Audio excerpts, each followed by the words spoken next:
Hello guys, welcome to the वफी classes. आपके अपने चैनल पर आपका स्वागत है। और आज हम लोग पढ़ने वाले हैं पॉलिनोमियल्स का अपना पार्ट नंबर 4, जिसमें हम लोग पॉलिनोमियल से जो मिडिल टर्म स्प्लिट्स के क्वेश्चन थे उसका जो लास्ट पार्ट है उसको आज देखेंगे।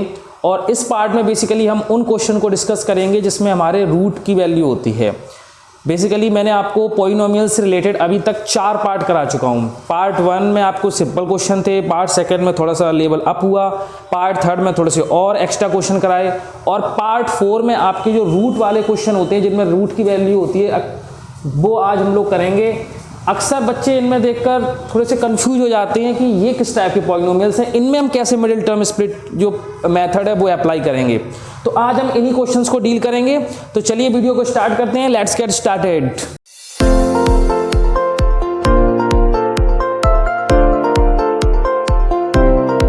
तो फ्रेंड्स, हमारे सामने ये 2 क्वेश्चन लिखे हुए हैं। पहला क्वेश्चन है हमारा √3x² - 8x + 4√3, और दूसरा क्वेश्चन है 5√2x² + 11x और +3√2। तो देखिए बारी बारी से हम इनको सॉल्व करते हैं। सबसे पहले इस क्वेश्चन की बात करते हैं। स्टूडेंट्स, इन क्वेश्चन को करने से पहले आपको रूट्स की बेसिक नॉलेज होनी चाहिए। अगर आपको रूट्स के बेसिक फंडामेंटल्स नहीं पता है तो इन क्वेश्चंस को आप सॉल्व नहीं कर पाएंगे, क्योंकि जब इनको हम मिडिल टर्म स्प्लिट से तोड़ेंगे तो काफ़ी ज़्यादा कॉम्प्लेक्स हो जाएगा अभी बीच में जाके ये। और ये क्वेश्चन हमारे बोर्ड में आए हुए हैं, जैसे कि ये वाला जो क्वेश्चन है आपका 2008 सीबीएसई बोर्ड में आया हुआ है, ये भी बोर्ड में आया हुआ क्वेश्चन है। तो पहले मैं आपको रूट्स के बेसिक नॉर्मल समझा देता हूं, उसके बाद आप इन क्वेश्चन को अच्छे से समझ पाएंगे। बेस रूट में हमें क्या समझना है वो ध्यान से समझो। सपोज करो हमारे पास कोई नंबर है √3 और यहां पे नंबर है रूट, मैं आपके सामने 2 चीजें लिख रहा हूं। बेसिकली बेटा रूट्स का फंडा क्या होता है अंडर रूट का, कि रूट में अगर सेम वैल्यू है, जैसे मान के चलो एक नंबर है √3 और दूसरा भी है √3, तो रूट का जब सेम रूट के साथ मल्टीप्लाई होता है तो ध्यान रखना रूट की वैल्यू बाहर आ जाती है। तो इसमें आंसर क्या आ जाएगा 3। मतलब ये है कि अगर सेम रूट, एक रूट के अंदर जो वैल्यू है वो यहाँ पर भी वही वैल्यू है, सेम वैल्यू है, तो जब इनका मल्टीप्लिकेशन होता है तो वैल्यू सीधी बाहर आ जाती है। पर अगर रूट के अंदर वैल्यू अलग अलग हैं, जैसे मान के चलो एक जगह है √2 एक जगह है √3, तो उस केस में हम क्या करेंगे, तो √2 का जब √3 में मल्टीप्लाई करेंगे तो आंसर कितना आ जाएगा √6। तो इससे हमने एक चीज सीखी कि अगर हमें रूट में किसी चीज को तोड़ना हो तो हमें एक चीज ध्यान रखनी होगी कि अगर रूट में सेम वैल्यू है तो उनका मल्टीप्लिकेशन में वैल्यू बाहर आ जाती है, और अगर अलग अलग वैल्यू है तो उन दोनों नंबर्स का आपस में मल्टीप्लाई होकर रूट में अंदर आ जाता है। अब इन क्वेश्चन को करने का वही तरीका था, और ध्यान रखना इस क्वेश्चन को करने से पहले हमारी प्रीवियस वीडियोस को देख लें, जो आपको फंडा क्लियर हो जाएगा। मैंने आपको बताया था x² के टर्म में, कोफिशिएंट के टर्म में जो भी टर्म है उसका पहले फर्स्ट वाले का लास्ट में क्या कर देंगे, मल्टीप्लाई। अगर आप मल्टीप्लाई करोगे तो कैसे होगा, √3 का 4√3 में मल्टीप्लिकेशन हम कैसे करेंगे, ध्यान से देखो, √3 का 4√3 में हम मल्टीप्लाई कैसे करें। तो हमेशा ध्यान रखो रूट का रूट के साथ मल्टीप्लाई होता है और जो बाकी नंबर है उनका उनके साथ होता है। जैसे आप ध्यान से देखो यहाँ पे 4 है, इस √3 के पास में तो कोई वैल्यू है नहीं इसके कोफिशिएंट में, तो यहाँ पे कुछ नहीं है, तो कितना है 1। तो पहले मल्टीप्लिकेशन इनका होता है, 4 × 4, और √3 का √3 में मल्टीप्लाई किया तो क्या आएगा, मैंने अभी क्या बताया था, सेम रूट की वैल्यू का सेम रूट की वैल्यू के साथ मल्टीप्लाई होता है तो नंबर बाहर आ जाता है। तो इसमें से कितना बाहर आ जाएगा 3। 4 ये वाले हैं, 4 × 4, अगर मान लो यहाँ पे 2 होते तो 4 × 2 कितने हो जाते 8, 3 होता तो 4 × 3 कितने हो जाते 12। तो सबसे पहले नंबर्स का मल्टीप्लाई करेंगे, उसके बाद रूट वाली वैल्यू का, उसके बाद जो दोनों नंबर आएंगे उनका आपस में मल्टीप्लाई कर देंगे, तो 4 × 3 कितने हो गए 12। तो आपने देखा कि अगर हम इन दोनों को आपस में मल्टीप्लिकेशन कर रहे हैं तुम्हारे कितने आ रहे हैं 12 बस। अब मैंने आपको क्या बताया था, जो इन दोनों का मल्टीप्लिकेशन से नंबर आता है वो तो हमें मल्टीप्लाई करके लाना होता है। तो मल्टीप्लाई करके हमें कितने लाने हैं, 2 नंबर से ऐसे कंसीडर करने की मल्टीप्लाई करें 12 आए, और उन दोनों को आपस में ऐड करें तो कितने आने चाहिए 8 आने चाहिए। ऐड क्यों करें, क्योंकि ये वाला साइन हमें क्या बता रहा है, ऐड करें, तो हमारे 8 आएगा। तो आप बताइए मुझे ऐसे कौन से 2 नंबर हैं। तो आप अगर आप ध्यान से देखेंगे तो 6 × 2 कितने होते हैं 12, और 6 में 2 ऐड करेंगे तो कितने आएंगे 8। ठीक है, 4 × 3 भी 12 होते हैं, पर 4 में 3 हम ऐड करेंगे तो हमारे क्या नहीं आ पाएंगे 8 नहीं आ पाएंगे। ठीक है, 12 × 2 भी 12 होते हैं, लेकिन 12 में 1 ऐड करेंगे तो भी 12 नहीं आ पाएंगे। सॉरी 8 नहीं आ पाएंगे। तो फिर हमें केवल एक ही कॉम्बिनेशन हमारा बना है जिसके तहत हमें मल्टीप्लाई करने पर 12 मिल रहे हैं और ऐड करने पर हमें 8 मिल रहे हैं। वो कॉम्बिनेशन कौन सा है? 6 2 जा 12 और 6 में 2 ऐड कर रहे तो 8। ये सारी वैल्यू उठा के इसमें रख दो।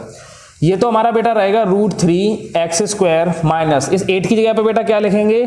6 + 2x + 4√3।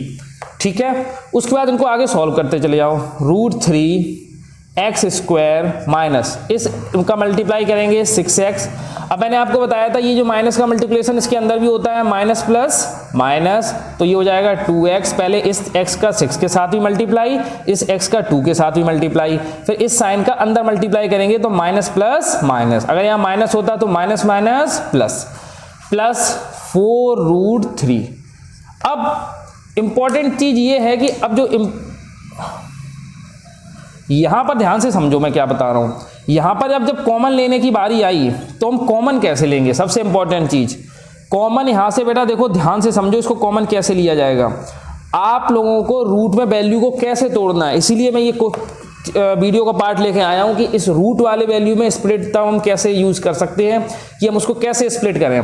देखो मैंने आपको बताया था यहां से इस नंबर को हमें ऐसे ब्रेक करना होता है कि जो यहां पर नंबर है वो हो सकता है कुछ कॉमन मिल जाए। अगर हम 6 को तोड़ें तो क्या लिख सकते हैं? 6 1 जा 6 भी लिख सकते हैं, लेकिन 6 1 जा 6 में √3 नहीं आ पाएगा। 6 को अगर हम लिखें 3 2 जा 6 तो उसमें 3 आ रहा है, एटलीस्ट 3 तो आ रहा है, लेकिन लाना क्या है हमें? √3, जिससे कुछ कॉमन मिल पाए। अब आप एक बात बताओ, क्या मैं इस 6 को ऐसे लिख सकता हूं? ध्यान से देखो 6 को मैं ऐसे लिख सकता हूं 2 × 3। अब आप बोलोगे सर बिल्कुल लिख सकते हो। क्या फिर मैं 2 × 3 को ऐसे लिख सकता हूं? फर्दर 2 × इस 3 को ऐसे लिख सकता हूं √3 × √3। बिल्कुल लिख सकते हो सर। कैसे? मैंने अभी आपको क्या बताया था, अगर सेम नंबर है उन सेम नंबर का आपस में उसी में मल्टीप्लाई करेंगे तो रूट रिमूव हो जाता है। तो बेसिकली ये लिखा अभी भी 3 है, क्योंकि जब √3 का √3 के साथ मल्टीप्लाई करेंगे तो हमारा कितना आ जाएगा? 3 आ जाएगा, और ये वाला 2 हमारा ये रहा।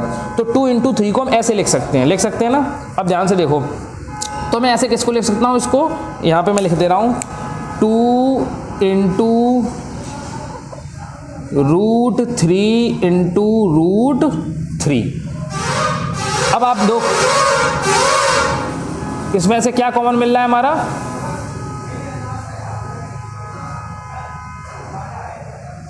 अब अगर आप इसको ध्यान से देखेंगे तो इतने में हमारा क्या कॉमन मिल रहा है? तो √3। अब आप देखो √3 यहाँ भी है, √3 एक हमारा यहाँ भी है, 2x यहाँ है, 1x यहाँ है, तो एटलीस्ट हमें कम से कम √3 और 1x इतना तो कॉमन मिल ही रहा है। तो जब हम इतना कॉमन ले लेंगे तो बेटा बचाओ, यहाँ से √3 तो निकल गया, 2x में से एक x निकल गया, तो कितना बचा? 1x बचा, माइनस इसमें से √3 में से एक रूट तो निकल गया, 2 √3, तो 2 √3 में से जब 1 √3 निकल गया तो कितना बचा? 1 √3 बचा, और साथ में जो 2 था वो भी बचा।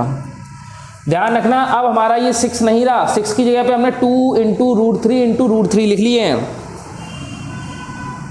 इसके लिए √3 लिखा है, क्योंकि √3 का √3 में मल्टीप्लाई करेंगे 3, और 3 का मल्टीप्लाई 2 में करेंगे 6, और 6 ही लिखा है।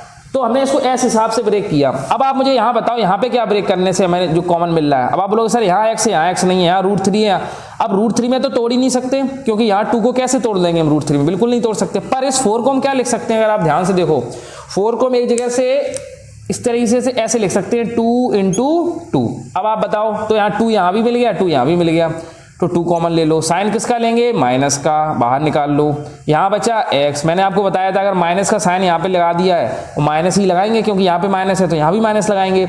और जब माइनस का साइन बाहर निकाल लेते हैं तो अंदर वाला हमारा जो साइन होता है वो बेटा कैसा हो जाता है? चेंज हो जाता है। प्लस का कैसा हो जाएगा? माइनस। 2 यहाँ से निकल चुका है, तो कितने बचे? एक तो ये 2 बचा बेटा, और एक बचा √3। अब आप ध्यान से देखो, ये वाली वैल्यू कैसी है आपकी? दोनों देखो सेम आ गई ना, तो इनको बाहर निकाल लो। x - 2 √3 क्या बचा? √3x - 2। ये हमारी वैल्यू बची। जो हमारी दोनों कॉमन मिल रहे उनको बाहर निकाल लिया, और जो वापस बचा है वो हमने यहाँ पे लिख दिया। अब हमें क्या करना होता है? इफ x - 2 √3 = 0, तो x की वैल्यू बेटा कितनी आएगी? माइनस के 2 √3 कहाँ पहुँच जाएंगे? प्लस में, तो एक आंसर ये आ गया। ऐसे ही if √3x minus 2 equals to 0। यहाँ से x की वैल्यू कैसे निकालेंगे? सबसे पहले माइनस के 2 उधर कहाँ जाएंगे बेटा? प्लस में। फिर x ये जो √3 है ये कहाँ जाएंगे? मल्टीप्लाई से बेटा कहाँ जाएंगे? डिवाइड में। तो ये ध्यान रखना कि हम इनको इस हिसाब से जीरोज इनके फाइंड कर लेंगे। बेसिकली हमें इसमें फाइंड क्या करना था? फाइंड द जीरोज, या आपको ऐसे ही बोल सकते थे, इसका क्या करना है?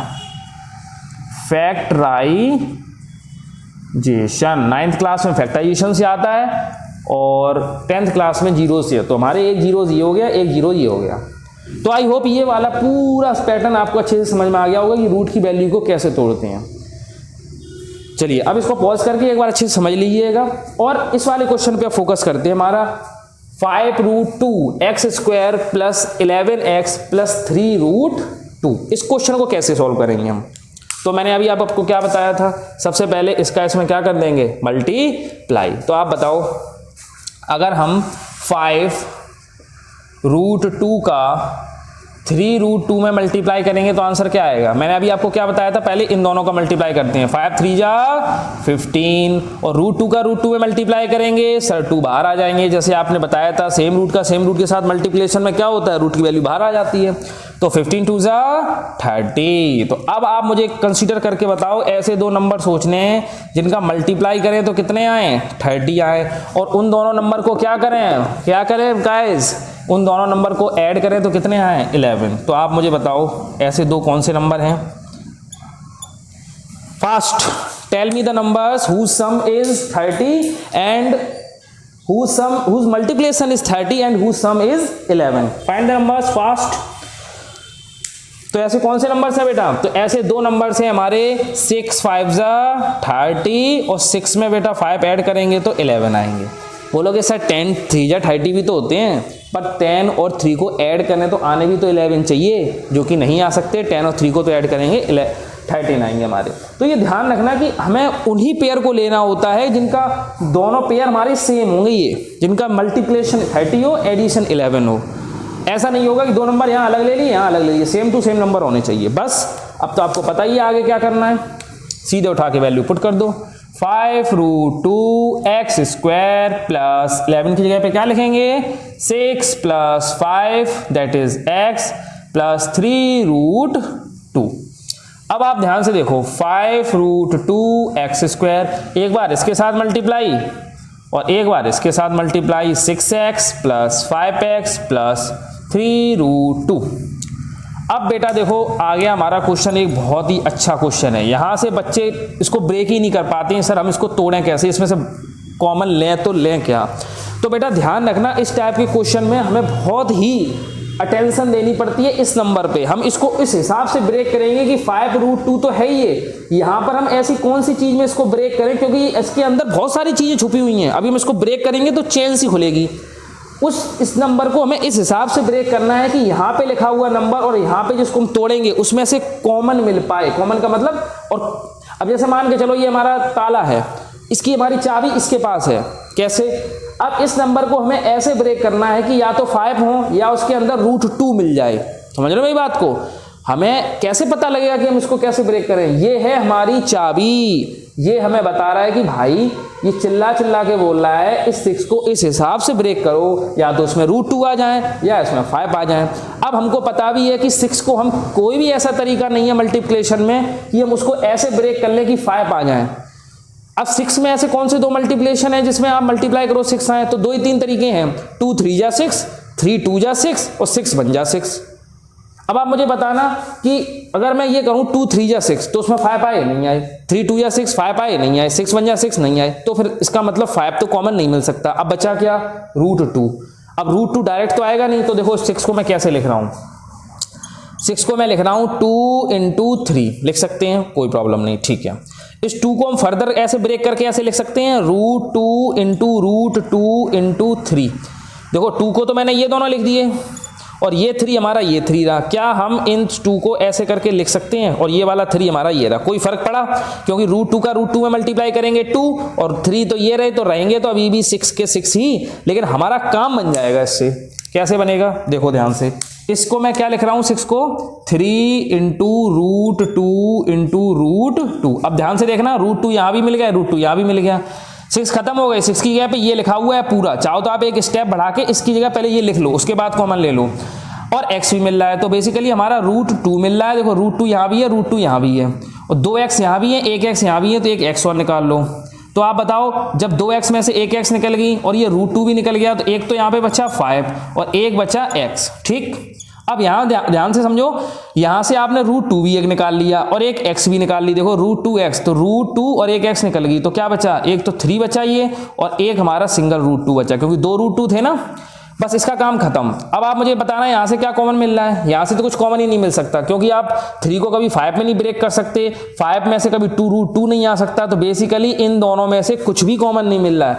और देखो, इसको पता करने का तरीका यहीं से पता लग गया है। हमें क्या लाना है, जो यहाँ पे आना चाहिए वही तो आता है यहाँ पे, सेम टू सेम। देखो जो ये वैल्यू है वही तो ये वैल्यू आएगी, और ये वाली वैल्यू सेम कब आएगी, जब ये वाली वैल्यू ऐसी लिखी रहे। देखो 5x plus 3 root 2, 5x plus 3 root 2, तो इसमें से तो कुछ कॉमन ही नहीं लेना है। कॉमन ले लिया तो वैसे तो मिल ही नहीं रहा, और ले भी ले लोगे अब जबरदस्ती तो फिर तो वो गड़बड़ हो जाएगा ना, सेम नहीं होगी वैल्यू।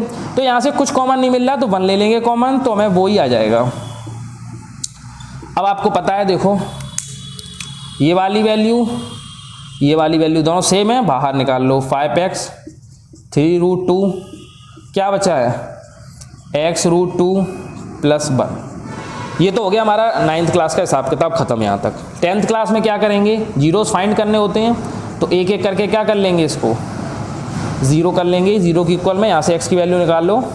सबसे पहले प्लस के 3 रूट 2 कहाँ जाएंगे बेटा, माइनस में, फिर ये 5 मल्टीप्लाई में कहाँ जाएगा, डिवाइड में। तो ये आ गया आपकी पहली value. If x root 2 plus 1 equals to 0, तो प्लस के 1 बेटा कहाँ जाएंगे, माइनस में, और x की वैल्यू कितनी आ जाएगी, -1 अपॉन रूट 2।